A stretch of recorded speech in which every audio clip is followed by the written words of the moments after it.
este homem, ele é Ford, Henry Ford. Em 30 de julho de 1863, nascia Henry Ford, um empreendedor estadunidense, fundador da Ford Motor Company.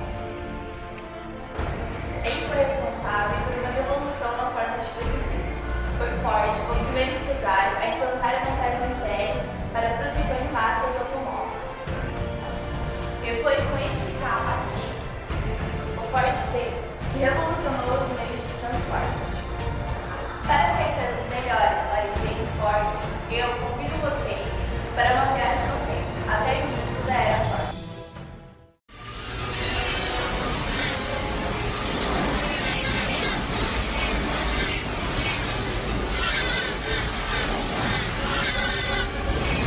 Ford nasceu em uma fazenda próxima ao município rural a oeste de Detroit, no estado de Michigan. Seu pai, William Ford, nasceu em County Cork, Irlanda. Sua mãe, Mary Ford, nasceu em Michigan. Ford iniciou sua trajetória com motores na fazenda de seu pai. Ele era responsável pelo reparo nas máquinas da fazenda. Mostrava muita habilidade para inovar e sua principal intenção era observar o funcionamento mecânico das máquinas e equipamentos. Desde menino, Ford demonstrava interesse em diminuir o trabalho manual com o uso de máquinas. No ano de 1875, com 12 anos, o contato com locomóvel a vapor o levou a estudar os carros automotores. Em 1885, trabalhando como mecânico das oficinas de Eagle Motor Works em Detroit, seu interesse se concentra nos motores a explosão. 2 anos depois, Ford construiu seu primeiro motor desse tipo, movido a gasolina. Por volta do ano de 1890, Ford assumiu o lugar de engenheiro maquinista na cidade de Detroit. Em 1893, após sua promoção ao cargo de engenheiro-chefe, Ford passou a ter bastante tempo e dinheiro para dedicar-se às suas experiências pessoais com motores a gasolina. Em 1896, com a conclusão de seu próprio veículo automotor denominado quadriciclo, que ele dirigiu em teste em 4 de julho, depois de vários testes, Henry Ford planejou formas de melhorar o quadriciclo. Ford foi inventor prolífico e registrou 161 patentes nos Estados Unidos. Como único dono da Ford Company, ele se tornou um dos homens mais ricos e conhecidos do mundo. No dia 16 de julho de 1903, dia da fundação da Ford Motor Company, foi investido um capital de $150 mil, de 12 sócios, sendo que $28 mil foram investidos pelo próprio Ford, com então 40 anos na época. Em um carro recém-planejado, Ford fez uma exposição sobre o gelo no Lago St. Clair, dirigindo 1 milha em 39,4 segundos, estabelecendo um novo recorde de velocidade terrestre em 91,3 milhas por hora.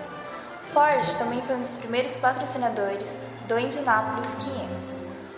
Ford maravilhou o mundo em 1914, oferecendo o pagamento de $5 por dia, o que mais do que duplicou o salário da maioria de seus trabalhadores. O movimento foi extremamente rentável. No lugar da constante rotatividade de empregados, os melhores mecânicos de Detroit afluíram para Ford, trazendo seu capital humano e sua habilidade, aumentando a produtividade e reduzindo os custos de treinamento. A ele é atribuído o Fordismo, isto é, a produção em grande quantidade de automóveis a baixo custo, por meio da utilização de artifícios, conhecido como linha de montagem, o qual tinha condições de fabricar um carro a cada 98 minutos, além dos altos salários oferecidos a seus operários. Ford via no consumismo uma chave para a paz, o que ele levou certa vez a dizer: "O dinheiro é a coisa mais inútil do mundo. Não estou interessado nele, mas sim no que posso fazer pelo mundo com ele." O Ford Modelo T foi apresentado no dia 1º de outubro de 1908. Ele tinha muitas inovações importantes, como o volante no lado esquerdo, o que foi logo copiado por todas as outras companhias. O motor e o câmbio eram totalmente fechados. Os 4 cilindros eram fundidos em um bloco sólido e a suspensão usava 2 molas semilípticas. O carro era muito simples de se dirigir e, o mais importante, sua manutenção era barata. Na década de 1920, a maioria dos motoristas norte-americanos aprenderam a dirigir o modelo T, o que deixou boas memórias para milhões de pessoas. Ford criou um sólido sistema de publicidade de Detroit para garantir que cada jornal transmitisse notícias e anúncios sobre o novo produto. As vendas do modelo T começaram a declinar devido à concorrência crescente.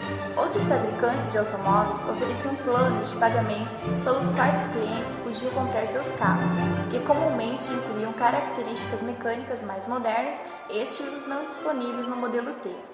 Henry recusava-se firmemente a incorporar novas características no modelo T ou a criar um plano de crédito para os compradores.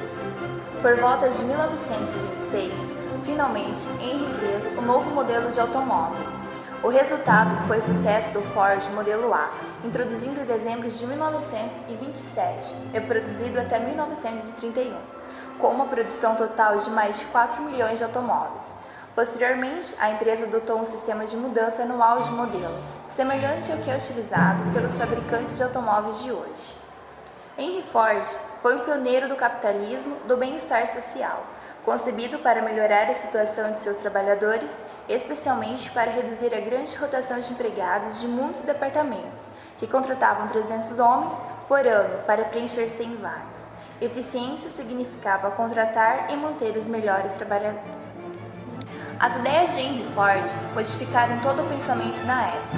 Foi através delas que se desenvolveu a mecanização do trabalho, produção em massa, padronização do maquinário e do equipamento e, por consequência, dos produtos, forte segregação do trabalho manual em relação ao trabalho braçal.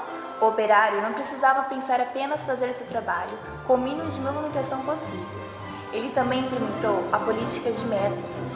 Mesmo não tendo esse nome, ele dizia que X carros deveriam ser produzidos em Y dias. Além disso, ele revolucionou o tratamento aos trabalhadores, pois melhorou o salário deles, segundo Ford, ao mesmo tempo em que, pelo pagamento de um salário substancial para aqueles que trabalhavam com a produção e a distribuição, o poder de compra aumentaria. Por esses motivos, pode-se dizer que Henry Ford tornou-se um grande marco, sendo hoje muito estudado nas áreas de administração. Uma das principais características do Fordismo foi o aperfeiçoamento da linha de montagem. Os veículos eram montados em esteiras rolantes que movimentavam-se enquanto o operário ficava praticamente parado, realizando uma pequena etapa da produção. Dessa forma, não era necessária quase nenhuma qualificação dos trabalhadores. Outra característica é de que o trabalho é entregue ao operário, em vez deles ir buscá-lo, fazendo assim analogia e eliminação do movimento inútil. O Fordismo teve seu ápice no período posterior à Segunda Guerra Mundial, nas décadas de 1950 e 60, que ficaram conhecidos na história do capitalismo como os Anos Dourados. A partir da década de 1970, entra em declínio. A General Motors flexibiliza sua produção e seu modelo de gestão, lança diversos modelos de veículos, várias cores e adota um sistema de gestão profissionalizado. Com isto, a GM ultrapassa a Ford como a maior montadora do mundo. Após os choques do petróleo e a entrada de competidores japoneses no mercado automobilístico, o Fordismo e a produção em massa entram em crise e começam gradativamente a serem substituídos pela produção enxuta, modelo de produção baseado no sistema Toyota de produção. Em 2007, a Toyota torna-se a maior montadora de veículos do mundo e põe um ponto final no Fordismo. Mas como todo ser humano, Henry Ford também cometeu erros. Um deles foi a Fordlândia, uma cidade que ele construiu na Amazônia brasileira e a qual vamos conhecer um pouco.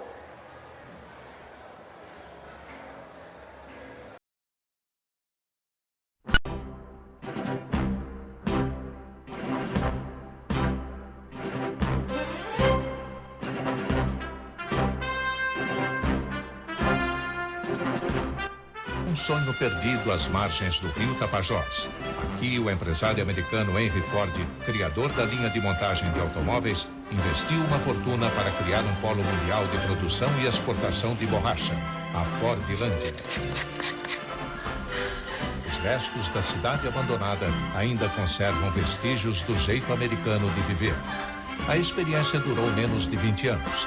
Não resistiu às pragas que atacaram as plantações de seringueiras e à queda do preço internacional da borracha, provocada pelos cultivos da Malásia, país que passou a dominar o mercado internacional. Henry Ford tinha medo das doenças tropicais e, por isso, nunca visitou a Amazônia.